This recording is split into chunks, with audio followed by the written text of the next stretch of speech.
اس کی مثال آپ یہ سمجھو کہ منطق اور فلسفہ کی بہت ساری باتیں ایسی ہیں کہ جو اسلام کے خلاف ہیں.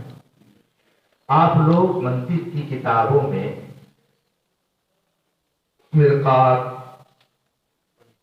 شرح تہذیب، قطبی، ملا حسن پڑھتے ہیں. دائمہ مطلقہ موجہہ کی جب بات آتی ہے تو اس میں اکثر و بیشتر منطقی یہ مثال دیتے ہیں کل فلک متحرک بالدوام، کل فلک متحرک بالدوام، ہر فلک متحرک ہے دائمی طور پر، جبکہ شرعاً یہ غلط ہے. آسمان متحرک نہیں ہے، زمین بھی متحرک نہیں ہے، دونوں اپنی جگہ پر رکے ہوئے ہیں. چاند اور سورج ستارے متحرک ہیں.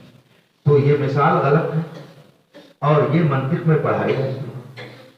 اس کے باوجود کوئی یہ نہیں کہتا کہ منطق پڑھانا ناجائز ہے، سب پڑھتے. اور تو اب چونکہ بات یہ ہے کہ ان منطقیوں سے رابطہ نہیں ہے، ان کے گھر میں رہنا نہیں ہے، ان کی دعوت نہیں کھانی ہے، تو اس لیے ان کا مسئلہ کیوں اٹھایا جائے؟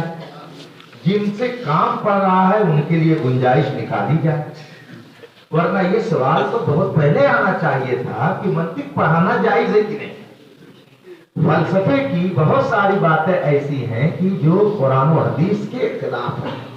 مثلا آپ لوگ جو ثانیہ کی کتاب پڑھ چکے اس کے اوپر سب طلبہ یہ سمجھتے ہوں گے فَمِنْ قَائِلٍ يَقُولُ إِنَّ الْعَالَمَ حَادِثٌ وَيَسْتَدِلُّ بِقَوْلِهِ العالم متغیر وكل متغیر حادث فالعالم حادث ومن زاعم يزعم ان العالم قدیم ويبرهن عليه بقوله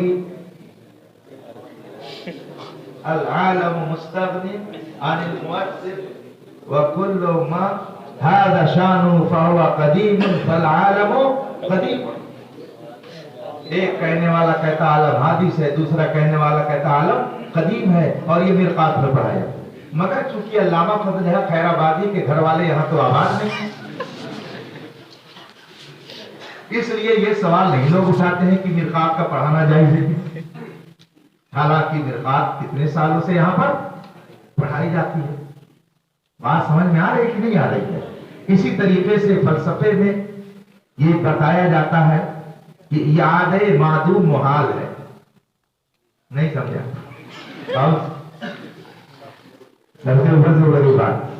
یاد معدوم محال ہے. فلسفی کہتا ہے کہ جو چیز ختم ہو گئی، معدوم ہو گئی، اب اس کا اعادہ نہیں ہو سکتا. یاد معدوم جیسے ابھی 2 منٹ پہلے جو وقت گزر گیا پھر وہ آ سکتا ہے؟ نہیں.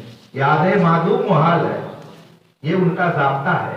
تو جب یاد معدوم محال ہے تو قیامت میں کیا ہوگا؟ یاد معدوم نہیں تو ہوگا. تو اب جب ان کے مذہب کے مطابق یاد معدوم محال ہے تو قیامت کا قیام بھی محال. سمجھ گئے؟ تو ان کے مذہب کے مطابق لازم آیا کہ میدان محشر بھی قائم، اور جب میدان محشر قائم نہیں ہوگا تو سوال و جواب نہیں ہوگا، تو شفاعت بھی وہاں پر نہیں. سمجھا؟ تو نہ جنت میں کوئی جائے گا، نہ سارا معاملہ ختم. اتنے اہم مسئلے کو کوئی نہیں آج تک پوچھا کہ فلسفہ پڑھانا چاہیے کہ نہیں. بات سمجھ میں آ رہی ہے؟ کیوں؟ اس لیے کہ سقراط، بقراط، فیثاغورس، افلاطون، ارسطو وہ تو ہے نہیں، نہ ان کے گھر پہ رہنا ہے، تو اس لیے ان کے بارے میں کیوں راستہ نکالا جائے؟ بد مذہبوں سے چونکہ دوستی ہے، اس لیے طلبا کے ذہن کو خراب کرنے کے لیے یہ کہا جاتا ہے کہ ان کی کتابیں پڑھانا چاہیے. تو پہلے تو یہ سوال ہونا چاہیے تھا کہ صدیوں سے جو فلسفہ اور منطق کی کتابیں پڑھائی جا رہی ہیں ان کا پڑھانا جائز ہے کہ ناجائز. جو جواب وہاں ہوگا وہی جواب یہاں بھی ہوگا. بات سمجھ میں آ رہی کہ نہیں آ رہی؟ اب میں نے فتاوی رضویہ کو اسی لیے سامنے رکھا، اس لیے کہ فتاوی رضویہ سحر ام بحر لا یدرا.